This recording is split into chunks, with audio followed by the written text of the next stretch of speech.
In March 2012, the port town of Mombasa in Kenya honoured the late Yusuf Karim by naming a road after him. First time, you met this guy he's fit, pretty dark-skinned, very good pair of legs, stocky legs, and he could run forever. When he was just 17, Yusuf Karim won the men's singles title of the Mombasa Residents Tournament. This is the first tennis racket that he purchased from Datu auction for 5 shillings, got it fixed. The following year, Yusuf won a double crown and then a triple crown in the succeeding year. A secondary student becoming a course champion, it was a big honor.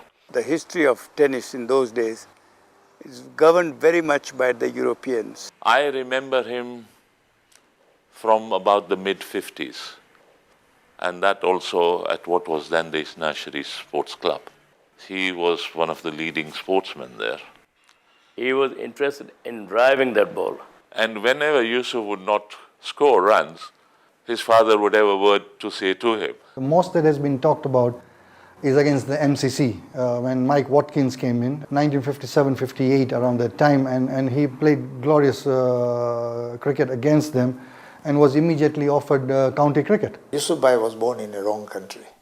In spite of being married to a famous sportsman, Nurgis Karim never got a chance to watch from the stands when her husband played tennis. Nah, not allowed.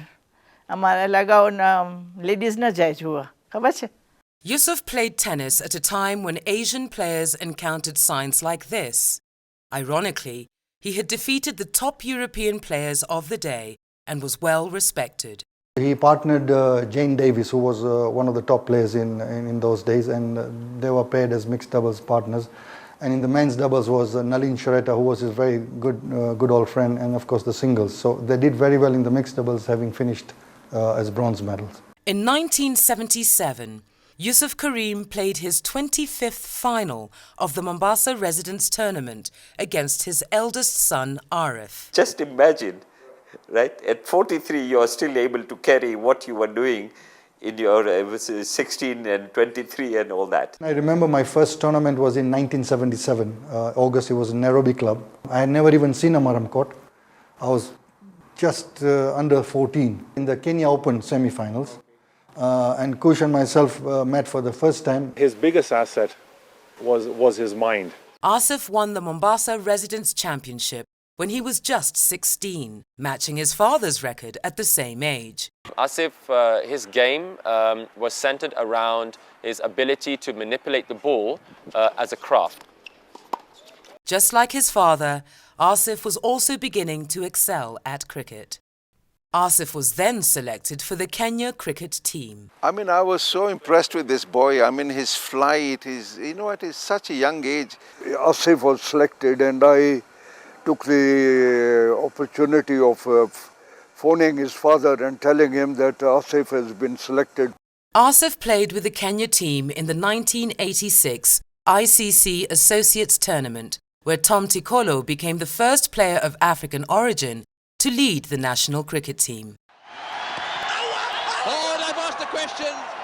Everyone's holding that up and they cannot believe it. Well, I'd like to see that replay. Well, the Kenyans definitely thought they'd got Sachin Tendulkar here. Must have just come off the bat, but definitely the decision going in favor of the batsman. He was out. He put in a edge at 99. Caught by Hitesh Modi's short leg, he was out.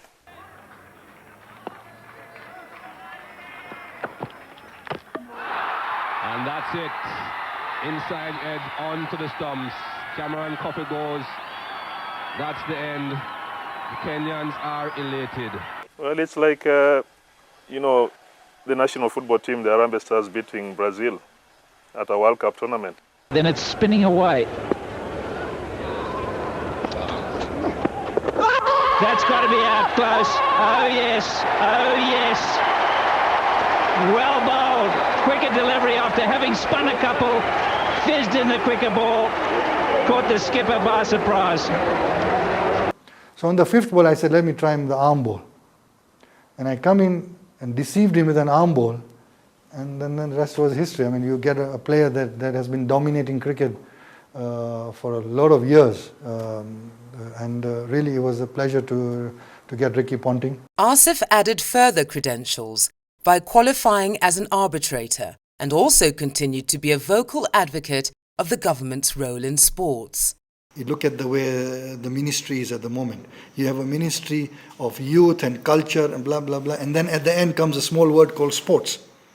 How can a beautiful country like Kenya, that has produced world stars over the years from athletics to football to cricket to tennis, cannot have a ministry of sports on its own?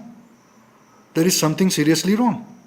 And it's high time now, with the new dispensation hopefully coming in 2013, that the government then must ensure that we have a ministry of sports on its own with a huge budget. Growing up, their sons and daughters all represented Brabourne in various sports. Irfan already had his sights set on the Kenyan team. I remember as a kid I would play him on the garden where we were staying in Westlands, and then take him to the club and bowl to him and all that, and you could see that the guy had the knack. And I always remember my games at Brabourne because we were so competitive and we enjoyed all of them. I saw his son play, and I called Asif straight away. I said, Asif, you've given birth to a lion cub. While still in school, Irfan was playing cricket for the Kenya team. It was my debut against Andhra Pradesh when Kenya took them on in a 3-day game. But then as the day went on, I found myself staying at the crease, getting runs easily. Any batsman who can pick the fielders, can pick quick wickets, and he hits the ball hard, I think is the future of this country. These are the innings you remember, and it's a grand final. Oh, and he gets 4 runs to finish the game, and that's the Kospeke is Irfan Karim. If Irfan Karim can come up and get the Man of the Man trophy, and to give it to him, it's Tom Tikolo, Chairman, NPCA. Trying to look now not on an individual basis, but more on a Kenya team basis to try and work well with the team, and hopefully we can start winning more matches and hopefully qualify for the 2015 World Cup in Australia.